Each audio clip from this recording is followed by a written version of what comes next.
Well, during a speech in New York, Democratic frontrunner Hillary Clinton discusses her strategy to defeat ISIS.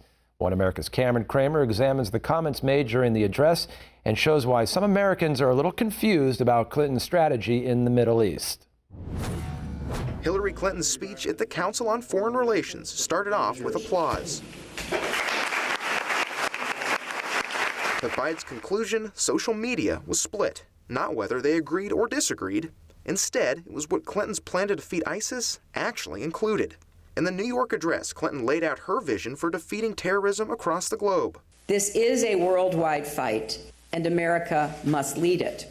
And while Clinton called for the U.S. to lead, she often contradicted just what that leading role entailed. She called for increased airstrikes and intelligence, as well as a boosted presence on the ground. And we should be honest about the fact that to be successful, airstrikes will have to be combined with ground forces actually taking back more territory from ISIS. But moments later, that remark was followed with another one that cautioned a U.S. ground campaign. Like President Obama, I do not believe that we should again have 100,000 American troops in combat in the Middle East. Twitter was divided. Had Clinton called for American ground forces or not?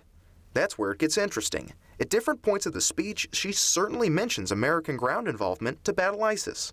As part of that process, we may have to give our own troops advising and training the Iraqis greater freedom of movement and flexibility, including embedding in local units and helping target airstrikes. To support them, we should immediately deploy the Special Operations Force President Obama has already authorized, and be prepared to deploy more. But not so fast. Clinton then says America can't be the one securing Middle Eastern towns. If we've learned anything from 15 years of war in Iraq and Afghanistan, it's that local people and nations have to secure their own communities. However, just a sentence later, Clinton clouds that statement, saying that the U.S. should be present.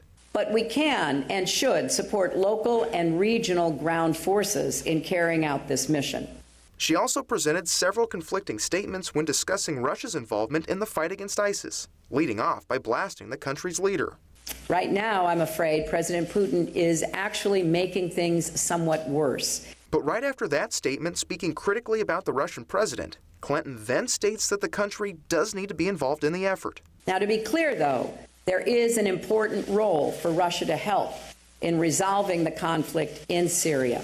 While Clinton laid out some specific strategy points in her speech, as you can see, other topics were either contradictory or vague. And if social media is any clue, American voters are still searching for a solid answer from the Democratic frontrunner.